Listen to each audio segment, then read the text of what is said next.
So there are at least two approaches to the Morse theory. The first is the classical one. So you start with a compact manifold and some Morse function f, and if you have some critical values, so say f is a self-indexing Morse function, you choose a regular fiber in between and study homology of your manifold in terms of left-handed spheres and right-handed spheres, in terms of, let's say, data which comes from the critical points of f in a regular fiber. So,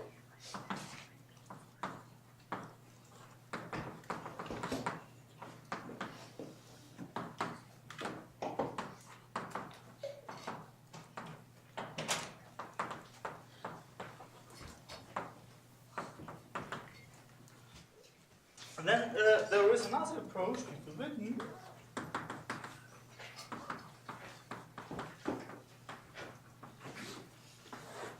in which you define the homology of your manifold in terms of flow lines.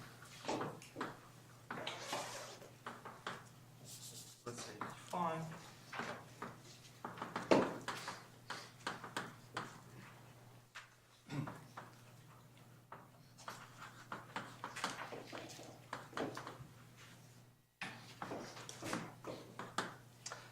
And so the aim of this talk is the construction in the spirit of written for complex Morse theory.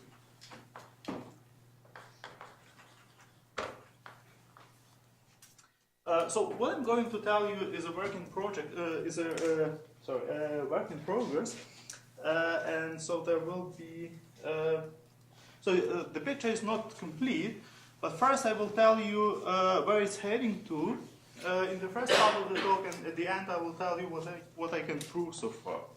So at the very last part, then I will tell you how it's related to gauge theory. So let me start with symplectic Morse, symplectic Lefferts vibrations.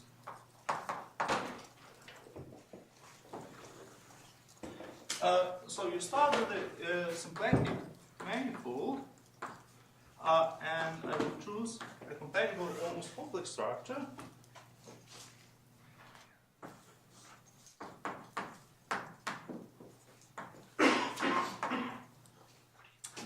And there are a few assumptions.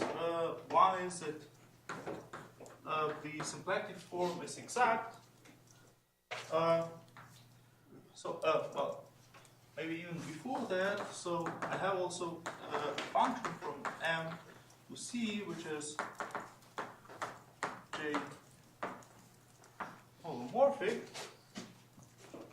And this assumes that M has finitely many critical points, let it be M1 and K.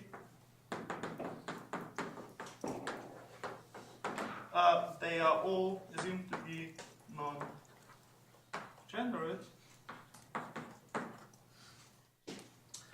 And the corresponding critical values are denoted by Z1, Zk. And we assume for simplicity that Zj, that they are all different.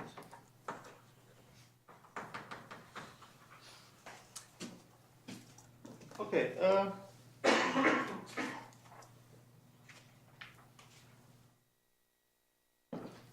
So there are much more assumptions to be said here, but they won't appear in the talk, so I will stick to that. And I will choose also Z0 some base point, which is distinct from critical values, and denote by M0 the regular fiber. So then, roughly in a decade ago, Seidel constructs an invariant starting from this data, which I will call Kaya-Seidel category.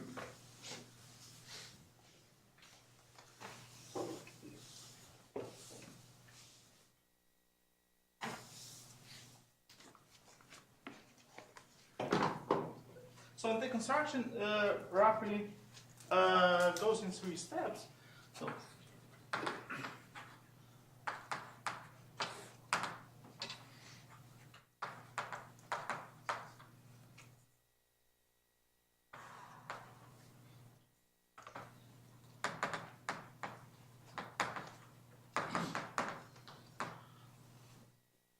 so the main steps are as follows. So you start with F and associate to this a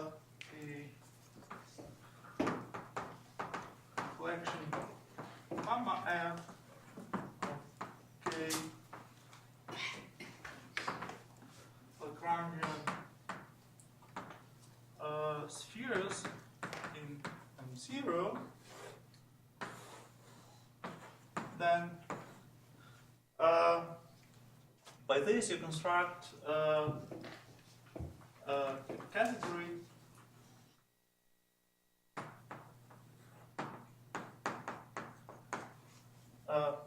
which depends on choices you have to make. What is the superscript on LAG? Say it again? What is the superscript on lag? Is that an arrow or a -2? That's an arrow. An arrow above. Here. There, yeah. Yeah, that's an arrow. So it's directed. And after that, you take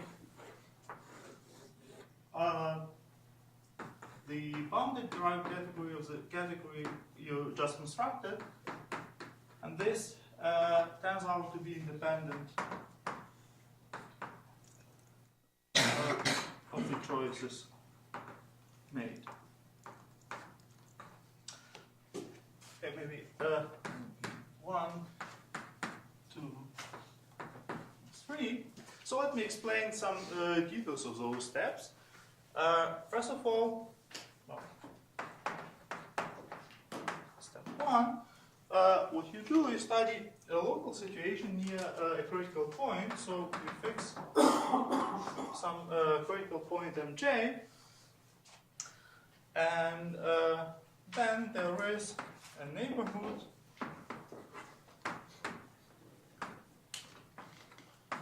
you say of Mj such that whenever you take regular fiber close to the singular fiber, so such that small piece of a regular fiber is symplectromorphic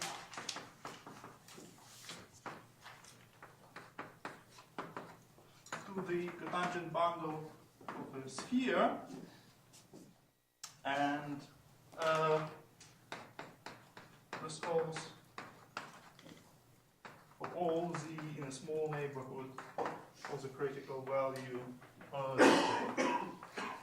But obviously it's j itself. So what does it mean is the following. So you have some critical point mj over critical value zj, and in a nearby fiber what you see is something like this, and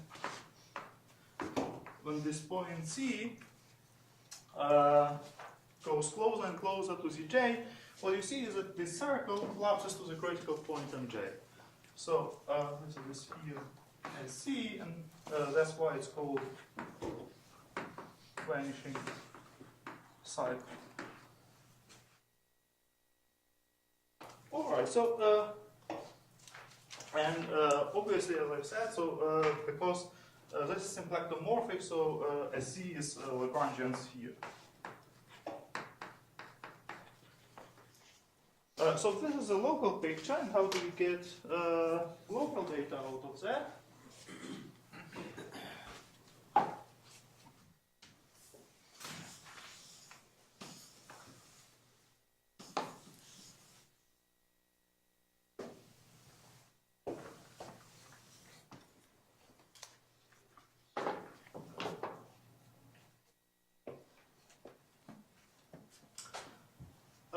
So what you do, so here is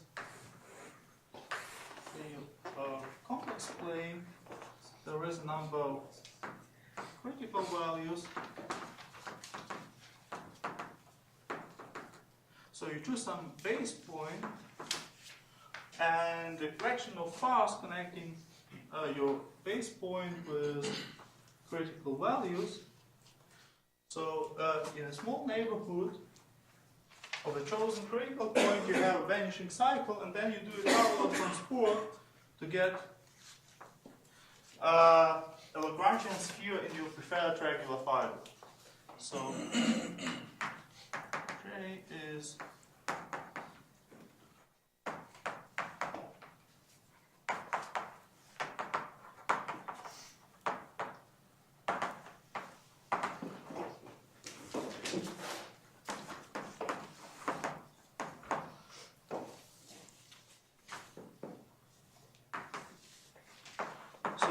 let me give some names to these curves, gamma 1, gamma 2, gamma 3, gamma 4. So you start with a critical point mj and parallel transport along those curves. So then Lj is a Lagrangian sphere in your preferred regular fiber, and by gamma f we just denote the ordered collection of those Lagrangian spheres.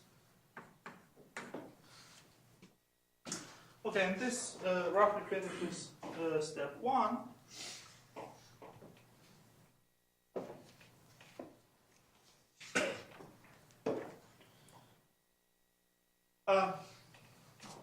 So how do you construct a category out of that?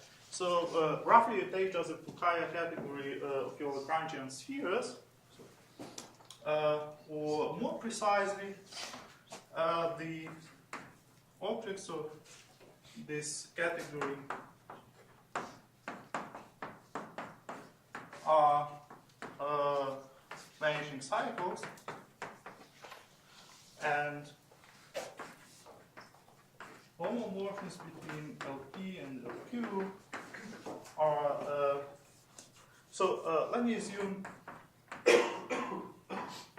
that all those Lagrangian spheres intersect transversely. Then the space of homomorphisms is generated by intersection points of LP and LQ, and this is if P is greater than Q, is say Z over 2Z, whatever your coefficient ring is, if P equals Q and 0 otherwise.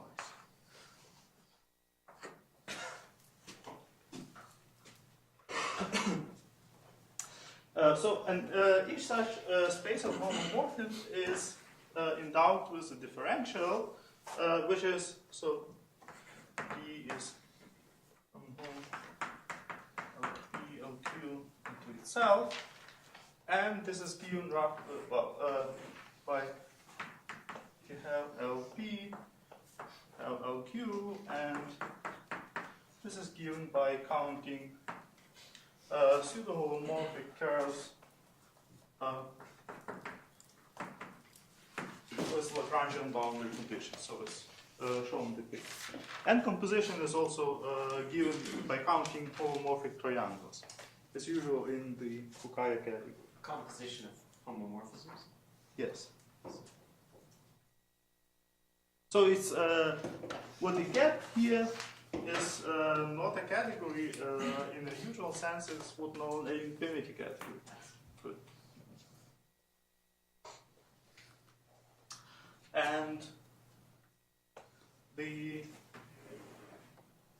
step 3 is you put the biacidal category, simply the bounded derived category of what we have constructed.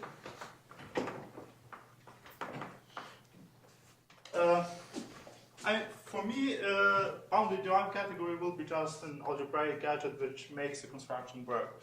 In a sense, it makes the category independent of the choices you made, and the main choice is this collection of passes which connect your base point with critical values. All right, so and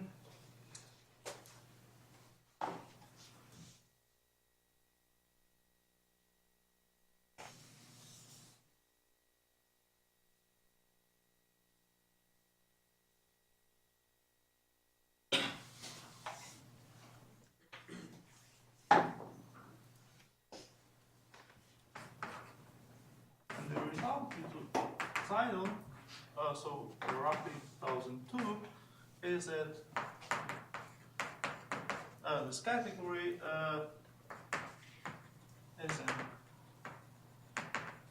invariant. Okay, so let me give you now an alternative construction.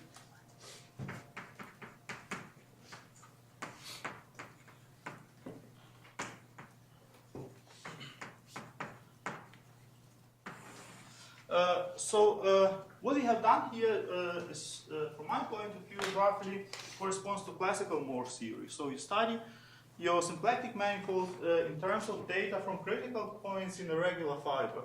Now what I want to do, I want to give a construction of this category in terms of flow lines.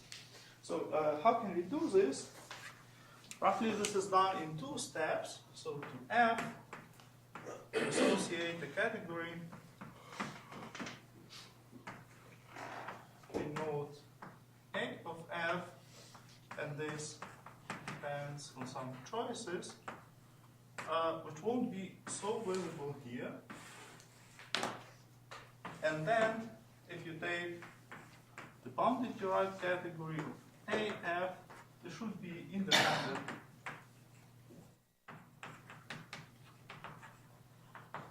of the choices made.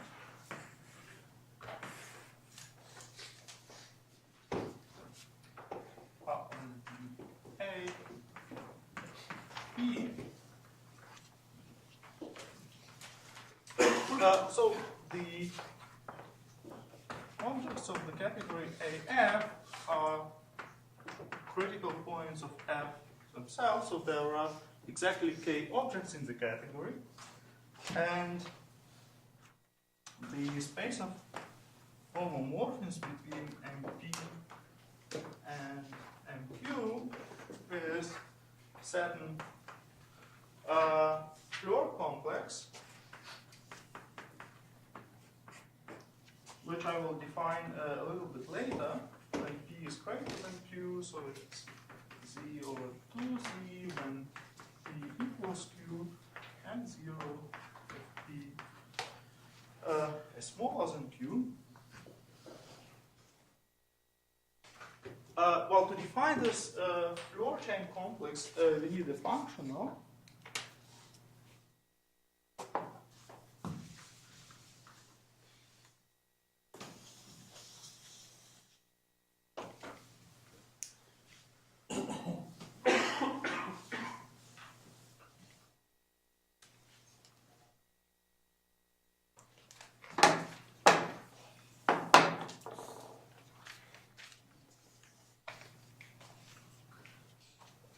And for this, we consider curves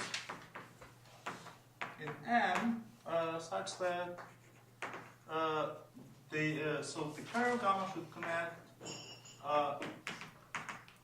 MP and MQ. Well, say when T goes to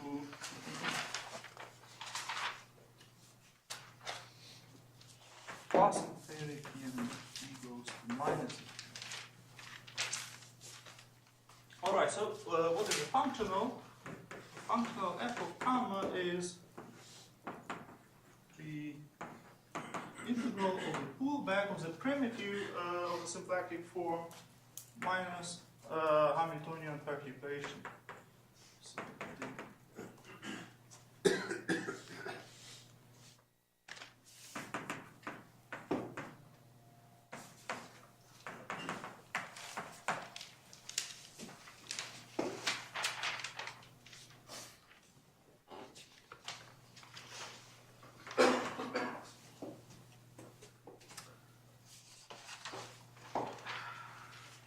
okay, so what is what here? Well, as I've said, so lambda is a primitive of the symplectic form, and theta is some function dependent on t, so just a pseudo function. I think it's just a suitable choice. Alright, so what are the critical points? Sorry, could you remember what are the m's? So m is a symplectic manifold, capital M is a symplectic manifold. Yes. And the little m's are Critical points of the of your most function. right. Complex value of most function. Right. You're still assuming they're isolated. Yes. Right. Non-degenerate. Right.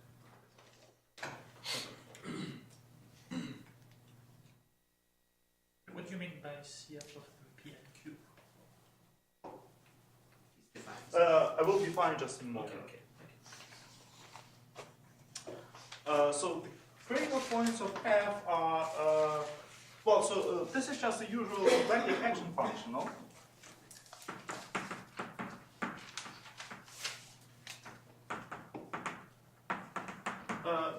Written probably in a less familiar way, and the difference is that I don't consider them the functional on the loops, but rather on curves with boundary conditions.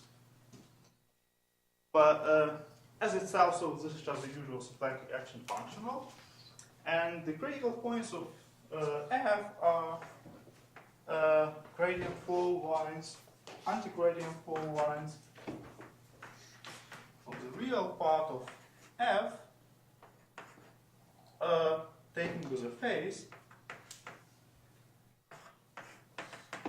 and the boundary conditions are there.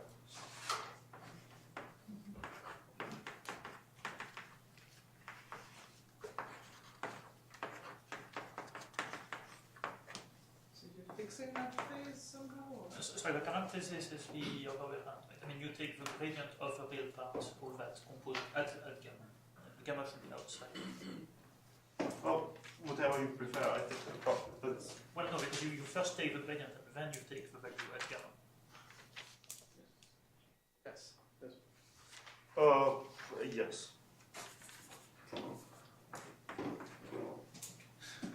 Okay, I have a. Well, so just a moment. So you just said that the critical points of f are gradient flow lines for an ordinary, honest, real value function, where MP and MQ are ordinary, honest Morse critical points for that real value function, which is that you're taking the real part with some phase of f. What confuses me about that is that if I'm thinking of, this vibration on a four manifold, those two critical points are both index 2, and I don't expect any flow lines. Well, you have for some suitable value of theta. There's one angle. So what There's you, some what angle you which should imagine, there are flow lines from index 2 to index 2. what you should imagine is the parallel transport in a difference vibration is always given by the gradient. If you have a holomorphic function, everything is compatible. So it's given by gradients of various real parts in this way. I see. And there is a direction for parallel transport where one critical point will aim towards the other one. Take theta to be the argument of the difference of the critical values. Right, so that was exactly the starting point when I started to thought about these things. So I looked at some gauge theories, and it turned out that I'm looking at flow lines of some holomorphic function, and it didn't make any sense because of the argument you named, and that's how it became. So maybe I will tell a few words. So theta is just a constant, so you have chosen your two critical points, say ZP, ZQ, and the imaginary part of f, so if theta say is 0, then and you consider flow lines, then imaginary part should be constant, so there is no chance that you come from ZP to ZQ. But if you choose theta appropriately, then what you get is this, and you have flow lines between your critical points. So theta.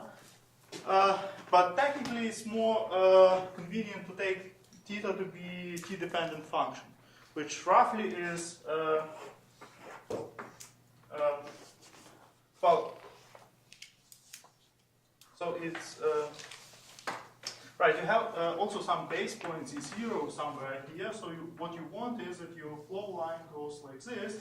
So it's say theta p here, theta q here. So it's interpolates between theta p and theta q, something like this. So I'm still a little confused. So should I think that I'm going to be really clever and find the right theta so that there are flow lines? No, I'm not sort of going to choose theta generically. No. Theta is not a generic perturbation. If theta is constant, it is prescribed. This is the argument of Cp minus Zq. Given a pair of critical points, that exists. Right. Yeah, okay. So I'm fixing here a pair of critical points. Yeah. And in general, it's a codimensional one thing for, if you let favor vary, there's a codimensional Yes. choice.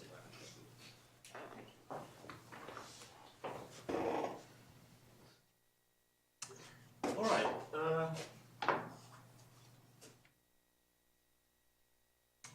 Maybe I'll. This apart. So, and the space ECF and P and Q, which appears here, is the Morse Witten complex of the functional f, which I just defined. So what does it mean is that the generators of this complex are solutions. Let me call this star, and the differential. So now I have a trouble. So when I choose two solutions, say gamma plus and gamma minus,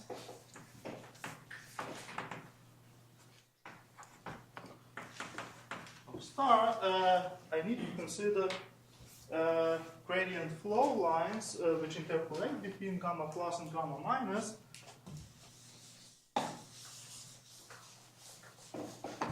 And those flow lines, as you expect, to be snowmorphic curves with Hamiltonian perturbation. So what I consider is, so Q from R2 to M, dSu flash A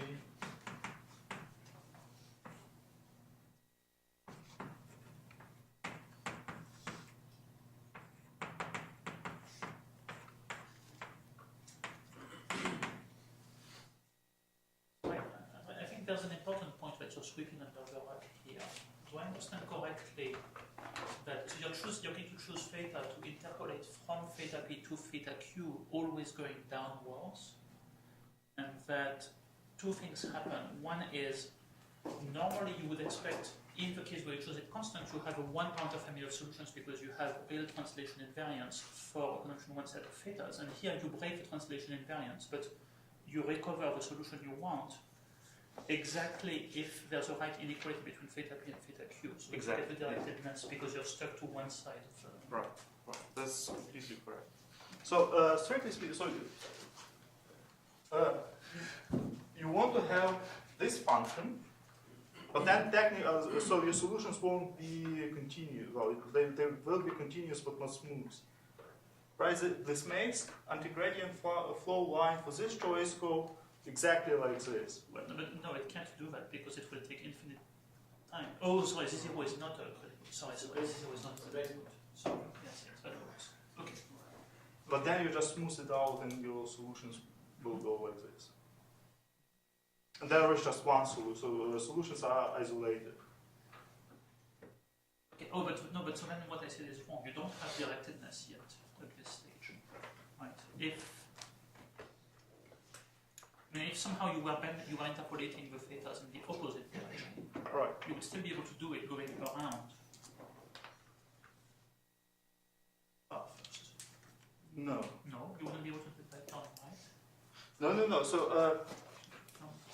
if theta is piecewise constant, then what you know is that your solution goes along this line and goes along this line. Sure. And if you insist that the limit is MP, MP and MQ, then it must be along this, and there is no way to go around. Sure. But then that doesn't care whether theta P and theta Q are bigger or smaller than each other. It doesn't matter whether they're clockwise or counterclockwise. I'm not quite sure that. What I'm saying is there's a slightly different choice, I think, that would ensure that you didn't have to make different choices depending on whether P and Q came before or after. But never mind. No. So I mean, the P and the Q here are symmetric, so directness is artificial here. Same as in Zeidel's picture, it's not natural. But I think there was a variation of this construction where it would not be artificial. No. Here it's by hand. Yeah, okay.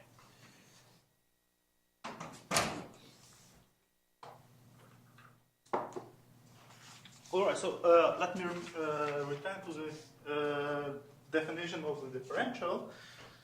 I study pseudo-homomorphic planes with Hamiltonian perturbation. So this is in fact Hamiltonian perturbation, even though it doesn't seem exactly in this form. But this is just the Hamiltonian vector field of the imaginary part of this function.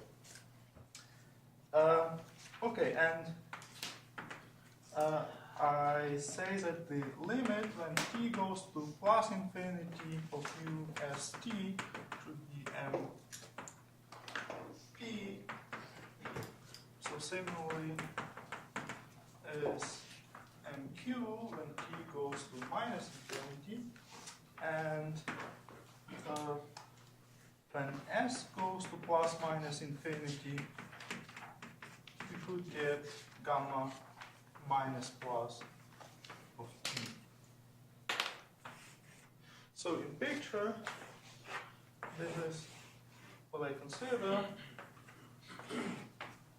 as t goes to plus infinity, we have a constant curve. We have a constant curve downstairs, and here we have gamma plus of t, which is now t dependent, and gamma minus of t on the right hand side.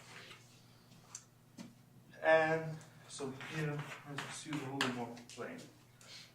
There is some condition here which is of more technical nature, and this guarantees that the energy of U is finite.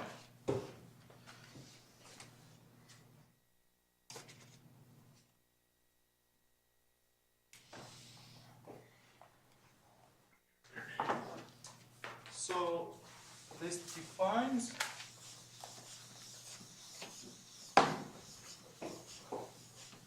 the space of homomorphisms in the category AF, and the differential. So what is the composition? I won't go into details, but the composition are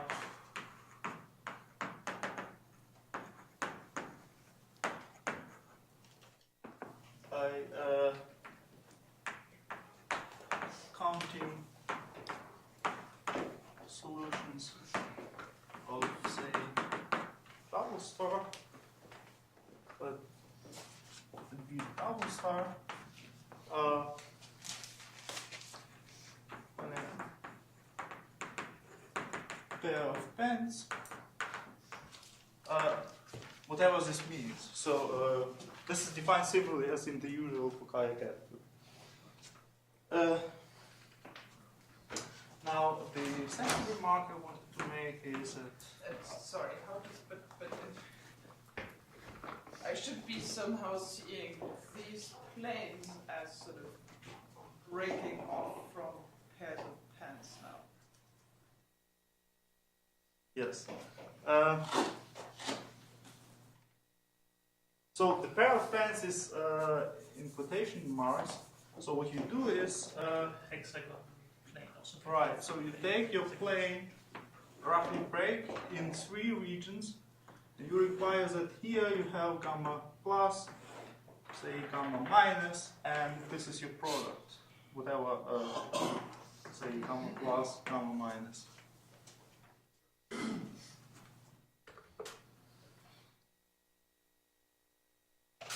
And here is a pseudo-homomorphic map. You want, I mean, these are like, they differ from strips because they're completed, they're extended infinitely in the t direction. So the domain for the differential is the plane with some sort of rectangular structure at infinity, which is implicit in the coordinates. And So- there it's a plane with a hexagonal structure or something like that. So there's a distinguished So you're assuming sort coordinate of sets in a simply various asymptotic conditions depending on which angle you go out on. Yes, yes, I am. I mean, you can imagine if you would close, so say those points at infinity you would get, and those points and those points you would get the usual pair of pens. They just Except these are precisely not the Lagrangian boundary conditions. These are the intersections instead. And it's the overlaps that are the Lagrangians.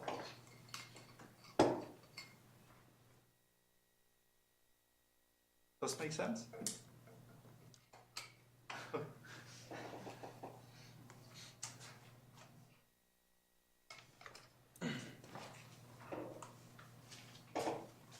So I mean, in a sense, it's very similar to what I'm doing here, but just I don't have 2 ends, but I have 3 ends. Sure, but what you're doing there is new to me. So Yes. probably most of us. So yeah. Okay. So the second remark I wanted to make is that if you consider the homology of the complex that I constructed, it is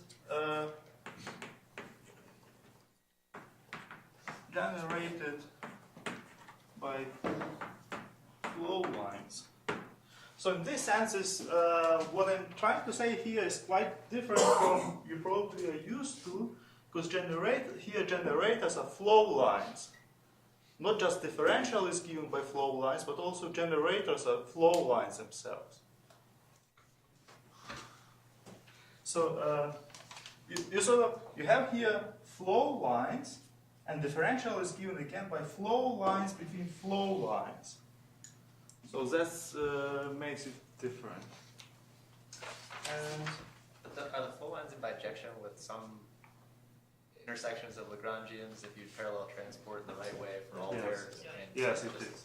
It is. Just a different way to say that. So in essence, flow lines are just points in a regular fiber, and those pseudo-homomorphic planes should be just the usual pseudo-homomorphic planes in the regular fiber without Hamiltonian perturbation.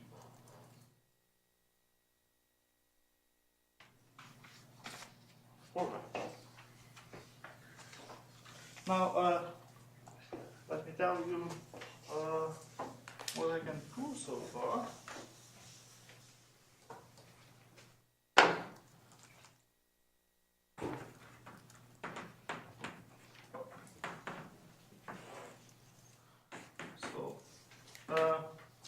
So basically, what we have here, very unusual, is this problem involving flow lines between flow lines, and the results are concerned with this problem.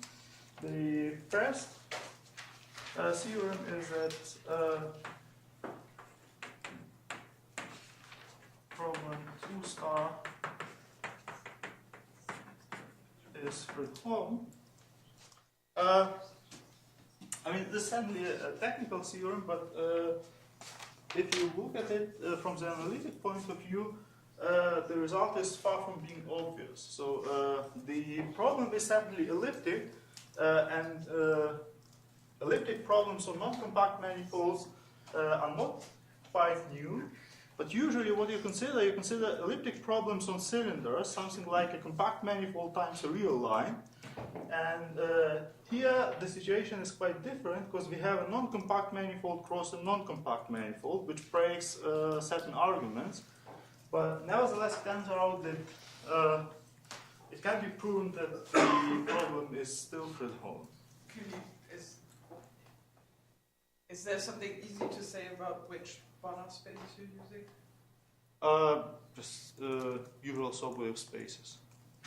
No weights, nothing, just No. Sobolev space on non-compact. You don't need weights because I assume that everything is generic. Yeah. But if you wouldn't assume that everything is generic, you would need some weights. So you have no compact embeddings for your Sobolev space? No.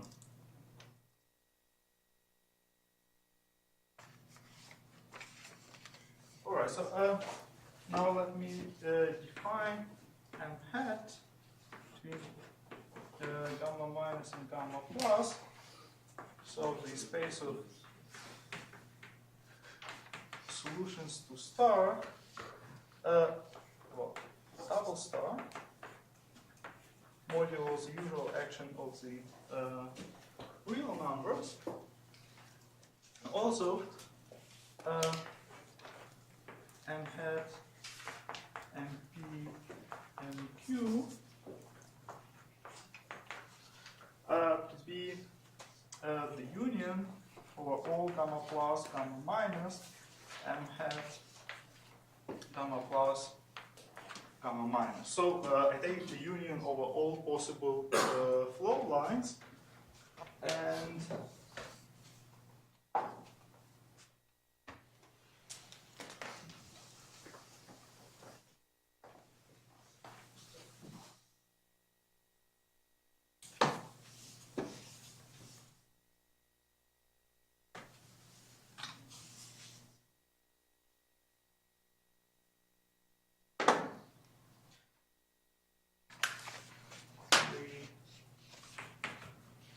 theorem 2 is that the space m hat, mp, mq is compact.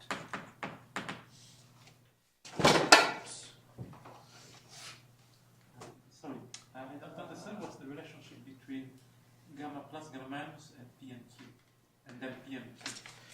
Right, so what you have is you have some, you fix some critical points in p and q. Right? Then you have some flow lines between mp and mq. Say you have 3 of them.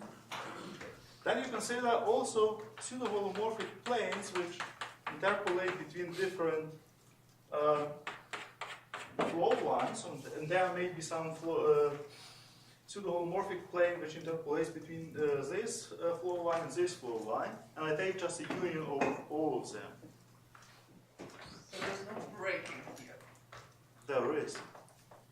So if you consider a... But in your m hats somehow you don't. We're breaking a little bit the other way.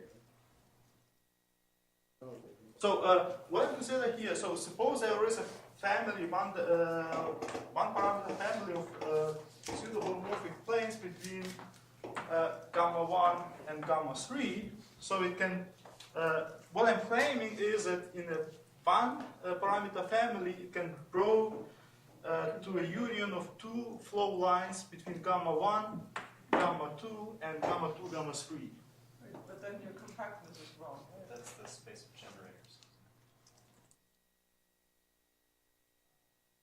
No, the M hats are those.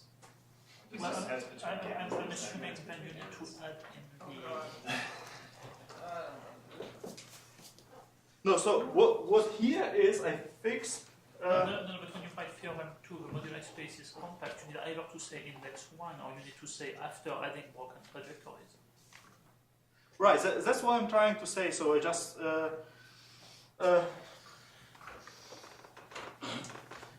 So you want to put a bar over the space or something to tell us it's not the same? I mean, that's sort of just an easy way. So I'm not particularly. So probably I'm a bit vague here, but what I'm trying to say is that you consider honest pseudo-holomorphic planes, and you add to them broken planes. Right, so that should somehow be in that Oh, notation. so it's a So union it's- of it's products here. of, no, it's a union of products of such things. Then. Sorry. Okay, but that's Yeah. okay. Yeah, okay. Yeah. Then we And multiple products. yes, Multiple yes. products Okay, and sorry. sorry about that. Yeah. So, but there are some assumptions. So that's a conclusion. Then of course you have to topologize that somehow and, you know, blah, blah, blah. But, okay.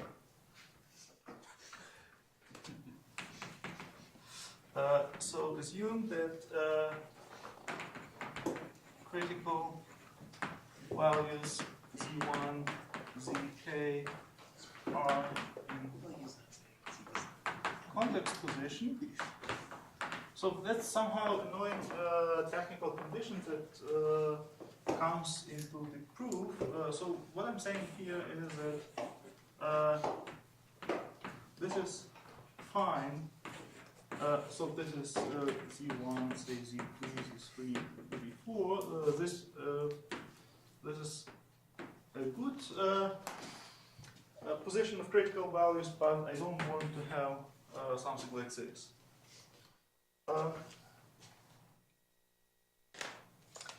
And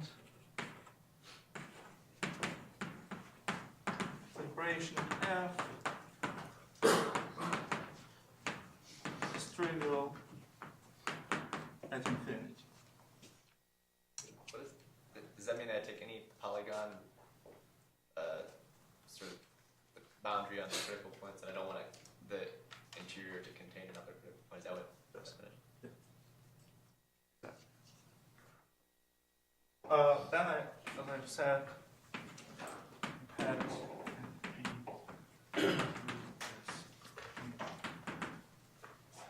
how much time do I have? Maybe just a little. 10 minutes at least. Okay. Five. Okay, so We started late. We started late and there are many questions. maybe I will outline some main steps of the proof.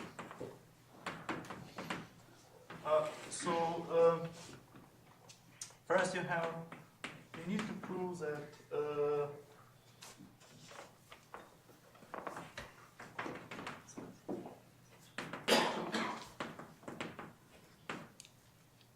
that for any u in gamma minus gamma plus, the energy of u, so the integral dsu squared ds dt is f of gamma minus f of gamma plus, and in particular it's finite. So what you have is a norm of u in W12 is finite, and the bound is independent of u.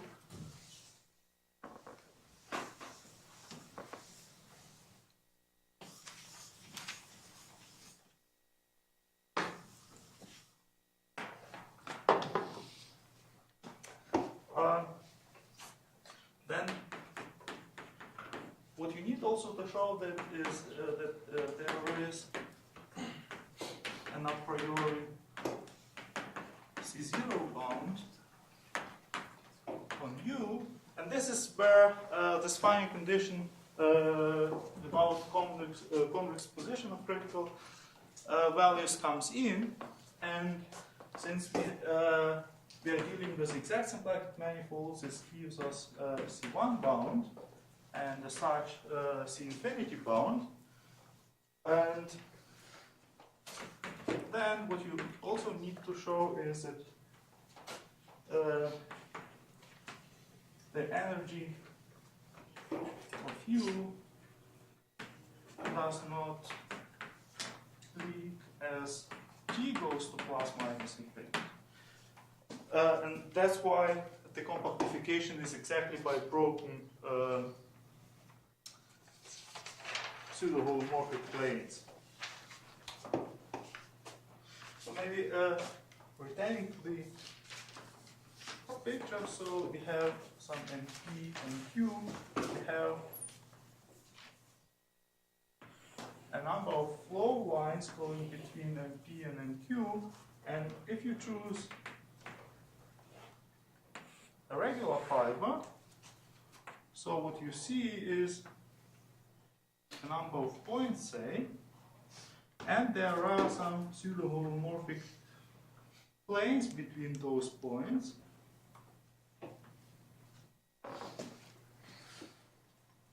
So now, a pseudo-holomorphic plane between some flow lines corresponds to a line in a regular fiber, and what you see in a regular fiber is just the usual floor picture that you are probably used to. Okay, so that's again, I'm trying to explain that the compactification is exactly what you expect by broken flow trajectories. Now maybe I'll tell a few words where is the gauge theory here. So there are at least two versions of gauge theory which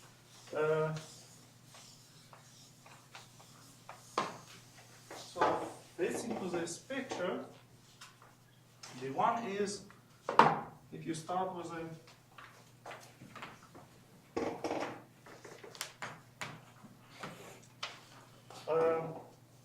say discrete manifold and you choose some PSL2C bundle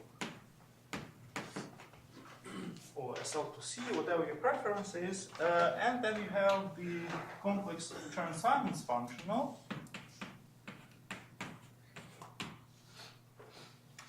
The critical points of the Chern-Simons functional are flat PSL2C connections.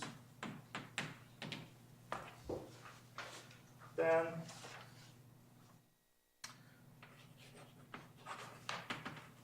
gradient flow lines of the, say, real part was with a phase are solutions to Waffer-Witten equations or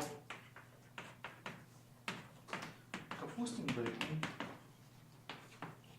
equations on y times r, so on a four manifold, and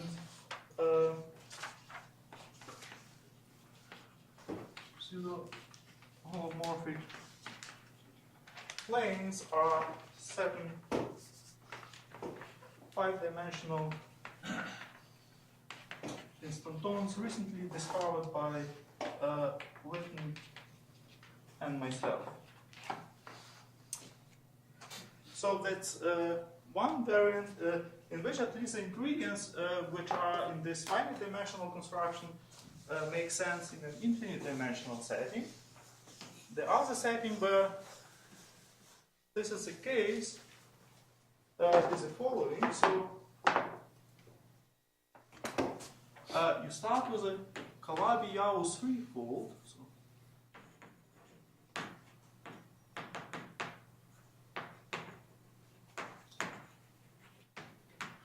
And you have some, so you also fix some complex vector bundle over y. There is some version of the Chern-Simons functional whose critical points are holomorphic structures on E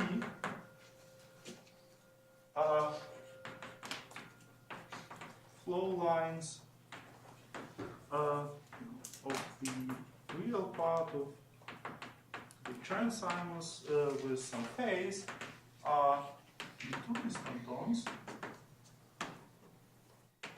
on Y times R, and pseudo-holomorphic planes are spin-7 piston tones on Y times R2. So this is in dimension 6, this is in dimension 7, and this is in dimension 8.